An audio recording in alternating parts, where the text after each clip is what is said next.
बहुरिया नया मंगलसूत्र? हाँ माँ जी, वो मम्मी ने बनवा के दिया। कह रही थी छोटी को दी तो मुझे भी दे दिया। माँ ने भिजवाया है और तू गले में डाल के बैठी है। क्या हुआ?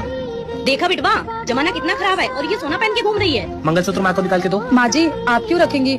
ये मेरी माँ ने दिया है तो इसे मैं पहनी रहती हूँ। देख रहा है तेरी बीबी कैसे जवान चला रही है मेरे सामने टपर टपर। अब मैं इसके बुरे के लिए थोड़ी ना कह रही हूँ। बाहर कितने चोर उचक्के घूम रहे हैं, कोई मार के छीन लिया तो? आज से सोफे पे नहीं बैठेगी, ना इसी वाले रूम में सोएगी और इसका खाना पीना भी बंद कर दो।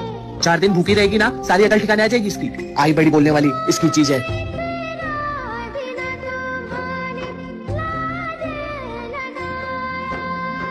हमेशा खुश रहे बहुरिया, तू बहुत अच्छी है। आपको इस वीडियो से क्या समझ आया? कमेंट। दीदी ये भाभी जब से इस घर पे आई है बस घूंघट में ही है, इनका चेहरा नहीं देखा। आगे घूंघट के पीछे का राज क्या है? छोटी, इस घूंघट के पीछे का राज तो पता लगाना ही पड़ेगा। चल तो। माँ जी ये लीजिए चाय। माँ आपने भाभी का चेहरा देखा क्या? हमने तो आज तक नहीं देखा है। माँ मुझे तो लगता है कुछ घोटाला है। बेटा अभी पता लगा कर आती हूँ। साहिल बेटा चल तो। ठीक है माँ चलो। बहू सुन, जब से तू इस घर में आई है हमेशा घूंघट में क्यों है? तेरा चेहरा भी नहीं देखा हम लोग ने। हाँ भाभी ये घूंघट हटा, ये तो मैं भी तो देखूं ये घूंघट के पीछे चेहरा कैसा है। नहीं नहीं देवर जी, एक बाबा ने बोला था शादी के 10 दिन बाद ही मैं अपना चेहरा दिखा सकती हूँ सबको। मुझे तो कुछ गड़बड़ लगती है माँ। एक कप चाय बना के लेकर आ।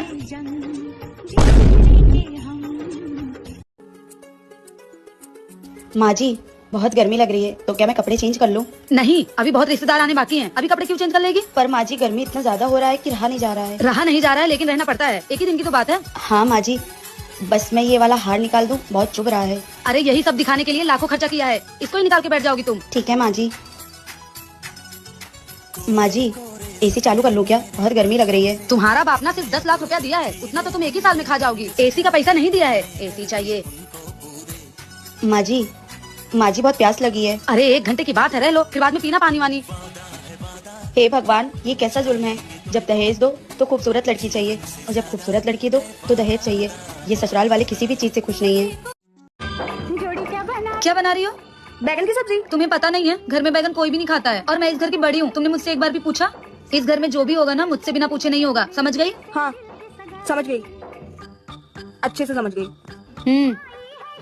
दीदी ये आपने स्टेटस पे क्या लगा रखा है? देवरानी को देवरानी रहना चाहिए, बहन नहीं बनाना चाहिए, नहीं तो वो सर पे चढ़ के नाचती है। अरे बुरा क्यों मान रही हो? वो तुम्हारे लिए नहीं था। अच्छे से समझते हो किसके लिए था? देवरानी मैं हूँ और स्टेटस किसी और के लिए था।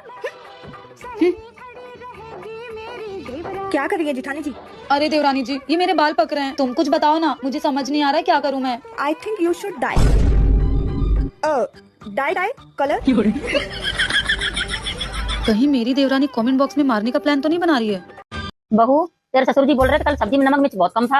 हाँ मम्मी जी मैंने जानबूझकर सब्जी में मसाले कम किए थे ताकि पापा जी की सेहत अच्छी रहे। देख बहू अपने खाने की कमी को उनको बीमारी बहाना मत दे। आज से खाना उनके हिसाब से बनेगा। ठीक है मम्मी जी। भाभी मेरे भैया को भड़काना बंद करो। मैं एक दिन क्या लेट आई, तुमने उनके कान भरना शुरू कर दिए। पर दीदी मैंने तो कुछ कहा ही नहीं, उन्होंने तो मुझसे टाइम पूछा, मैंने तो सिर्फ टाइम बताया उन्हें। देख बहू मेरी एक ही बेटी है, उसके भाई तो अलग मत कर। पर मम्मी जी हमेशा तेरी शिकायत सुनने को मिलती है, इसीलिए इस घर की बहू बना के लाई थी। पर मम्मी जी मैंने तो कुछ नहीं किया। जो मेरे घर वाले झूठ बोल रहे तो तुझसे कुछ नहीं है। ऐसा है मम्मी जी, यहाँ पर मैं अपने पति के साथ जिंदगी बिताने के लिए आई हूँ, आपके पापा के या दीदी के मनोरंजन के लिए नहीं आई हूँ यहाँ पर। ये साड़ी कितनी अजीब सी है और इसका कलर भी कितना फीका है।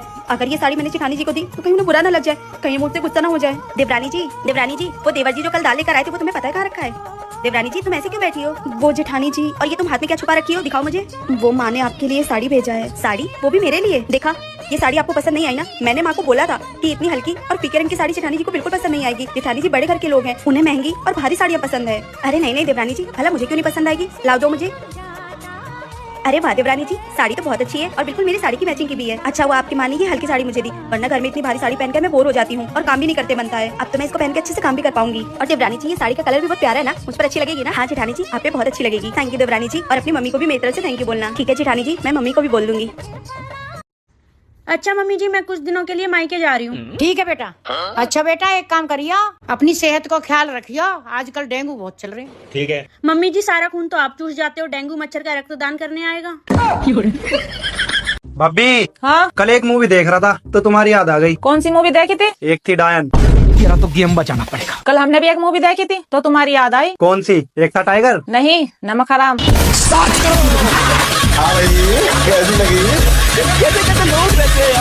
बहन तेरे बारे में एक बात पता चली है। जो सुना है भाई वो मान लो, मेरे पास ना समझाने का टाइम नहीं है। तुम चाहो तो अपने पास से कुछ और भी ऐड कर सकते हो उसमें।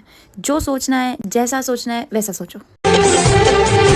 तुझे रब ने बनाया किस लिए बर्तन धोना, झाड़ू पोछा लगाना, कपड़े धोना, खाना बनाना।